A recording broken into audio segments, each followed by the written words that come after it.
So here I'm going to show you that the two power supplies that were shipped, the original one and the first replacement, are both faulty, and only when I received the add-on camera with the new power supply, the third one that was shipped to me, is the problem solved. So here you can see the error message for this camera that is plugged in right here with this power supply.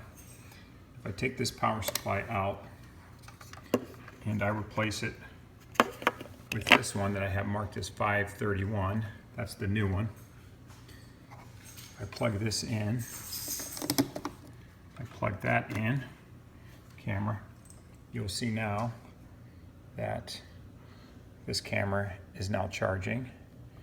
If I go here, you can see that the battery, while it is orange, it says it's at 5%, but there's no error message. So if I hit done here, now if I take, this is the first power supply we had, if I take the other one, this was the one that originally came with the camera.